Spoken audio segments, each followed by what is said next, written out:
From multiple fire crews in Jackson today as well, who spent hours putting out flames that had devoured a vacant building on the north side of the city. Now the video is incredible. The smoke darkened the sky and the flames stopped people in their tracks. And tonight we have learned some schools will also be impacted. Josh Sanchez was at the scene, joins us now with a lot of new details tonight. Josh?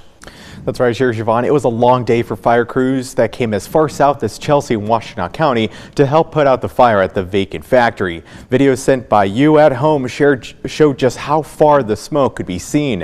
One young man told me he could see the smoke from work about a mile away. And I see this massive black cloud, and I thought, is there a storm coming?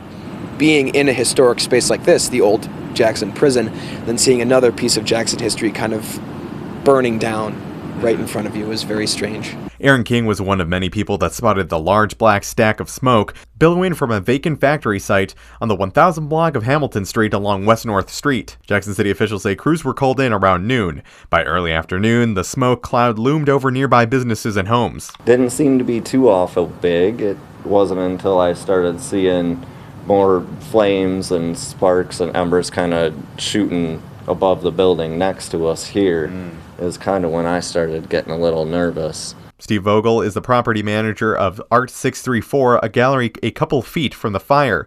He says he had a water hose ready as flames shot over the old Jackson prison right next door. By 3 o'clock, firefighters had flames under control, but it was a tough battle. 3 Jackson firefighters and 1 from Napoleon Township had to be treated for heat exhaustion. City records show that the building used to be a factory for Airmaster fans. The property was already on the auction block, and as the day turned to dusk, utility crews and EPA officials began to inspect power lines and air quality. The old factory was known to state officials to be contaminated with chlorinated solvents in the groundwater. Agency officials don't believe the vapors would be flammable, but could be considered during the investigation. Fred Culvert's neighborhood was one of a handful of streets with equipment monitoring air quality by an EPA team.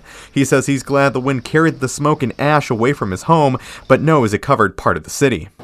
I mean, it was just so black. I'm sure the, west of here, like on West Ave, like where McDonald's and all that, and Kroger's and all that, they had to just be getting showered with smoke.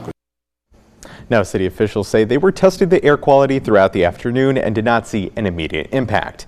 An EPA official told me they were tracking where pieces of ash might have landed and say you should contact the fire department if you find ash on your home. And because of possible contamination at some locations, Jackson Public Schools have canceled school for tomorrow. Sherry, Siobhan? Josh, thank you.